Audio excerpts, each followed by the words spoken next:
For years, I've been warning investors about the perils of Western countries, how they're increasingly higher taxes on investments, increasing regulations, and how it's just not a good climate to invest in. And I stand by that because over the years, we've seen Western countries become increasingly hostile to people with wealth, increasingly hostile to investors, putting in all kinds of new rules and taxes and regulations and stopping you from using your property the way you want to, stopping you from evicting people who don't pay, all kinds of things. But now they've taken it to the next level. Now one Western government has said, we're going to come and take your property if you don't use it the way that we want. I'm going to share this story with you.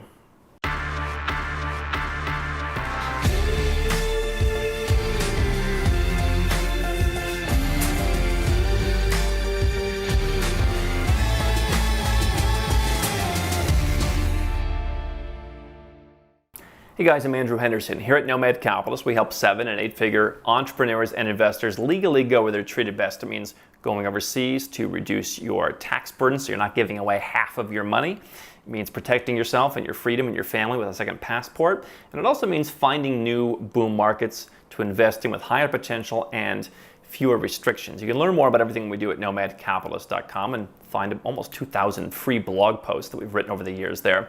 But I've got a story I wanted to share with you that comes from Bloomberg CityLab.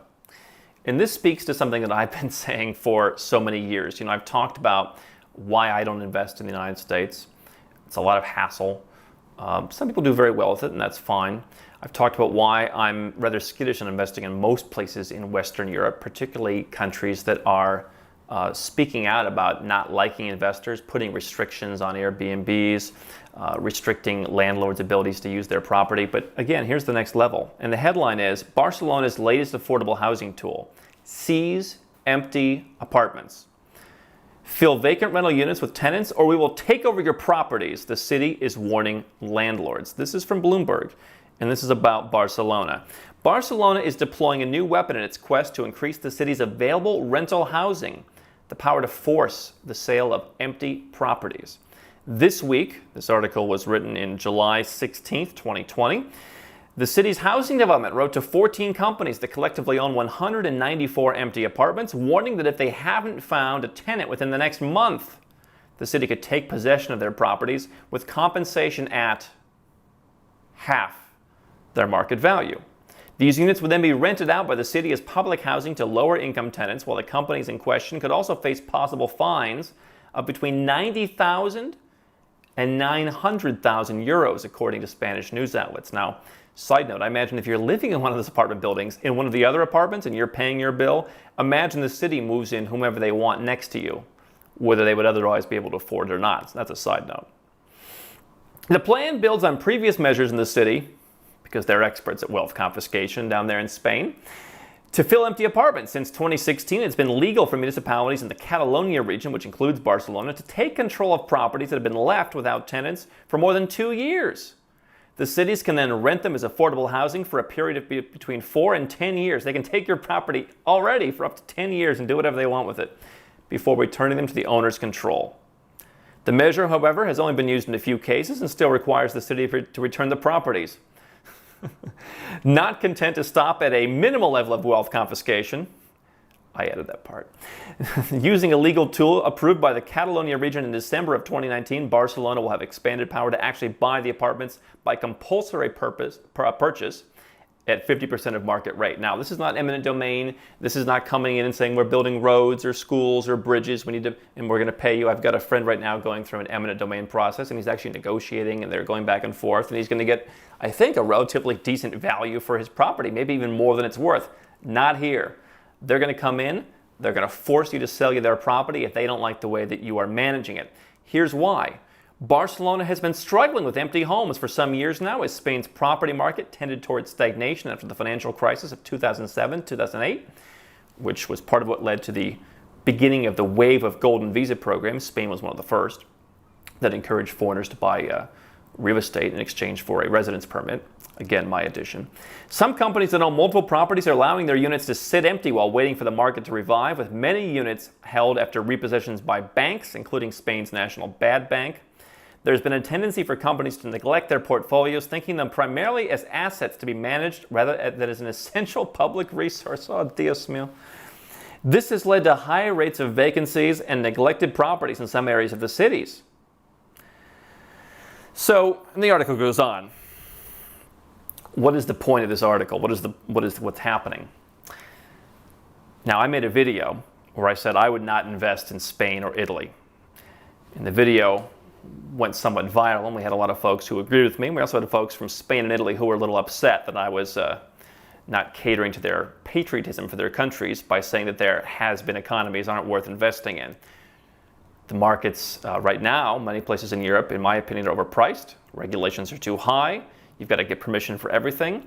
When I can go to many other emerging countries and buy property with as little as $20 in transfer fees, I can do it in 1 or 2 days. I don't have to deal with complicated zoning rules. I can pull a planning permit to build on land in as little as a month. Why would I go and deal with has-been economies? And now you see why.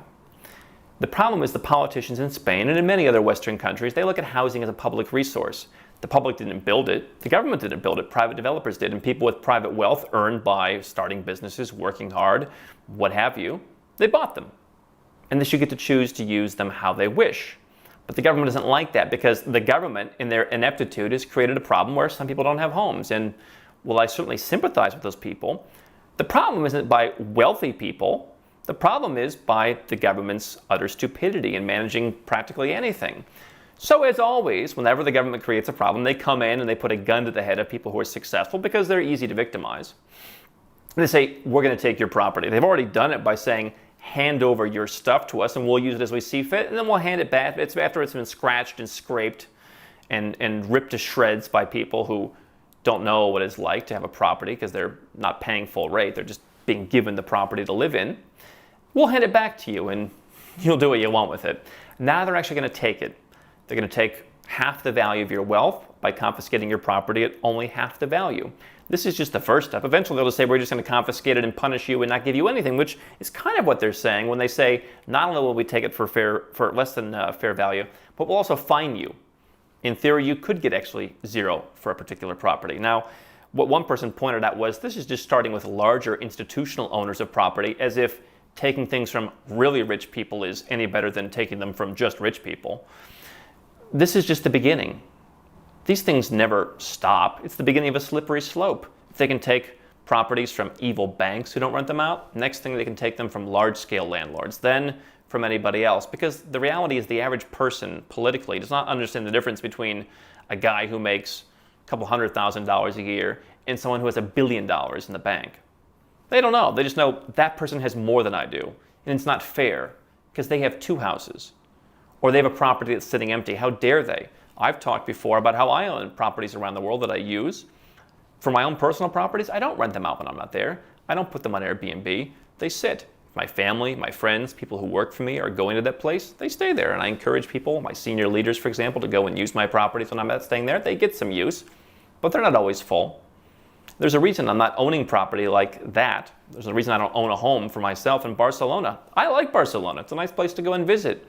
And that's how you should interact with these failing Western countries that want to take your money. Go and visit, and then get the hell out before they take any more of your money. Go, buy some stuff, get a tax refund, enjoy. What is, by the way, now one of Europe's most dangerous cities. I have multiple clients who have had watches taken right off their wrist, $50,000 watches. Guys, the watch gangs come and surround them and rip the new Patek Philippe's or Omegas right off their wrist. It's become well known in Europe. It's one of the most crime-ridden cities. And now here's what the city's doing about it. Not cracking down on thieves, not cracking down on criminals, not solving the problems they created, but by taking your wealth. And I think more Western countries will do the same. When I talk about investing in countries like Georgia, Cambodia, Nicaragua, Armenia, we're looking at Ecuador, we're looking at Egypt. You know, what someone recently told me, a friend of mine said, Nicaragua at least learned the lesson that communism doesn't really work. The West is now going the other direction. They haven't learned the lesson. They think it does work. They're going full scale towards taking more of your money, wealth taxes, actually confiscating people's properties. I'll invest in the places where people learned, you know what? We need investors. Countries like Nicaragua, Georgia, small countries, Malaysia, you may not agree with everything that they do, but But I think at their core, they realize they need investors. They're not living some propped up brand name like Spain or the United States that everyone has much ballyhooed to where everyone just goes and buys property because it sounds cool while ignoring all the actual indicators that you can't ever rent your property. You're always going to lose in housing court. The taxes are through the roof. People can crap up your property, not pay, and you have to take a year to get rid of them. Nothing really works there. Oh, and by the way, when you sell your property, heaven forbid how much it costs then in some of these countries. The answer is investing in countries that aren't on everyone's radar yet, not buying into old has-been name brands. I think you'll see more of this in the West, and it's a reason why I believe the West is no place for a wealthy person to be today. How can Nomad Capitalist help you? 4 ways. Number 1, subscribe to our channel and click the notification bell to make sure you get our new video every day. Number 2, get a copy of Nomad Capitalist, the book. You'll learn a lot of my personal experiences over a dozen years of studying this stuff, as well as exactly some of the strategies that you can use to build your Nomad Capitalist plan.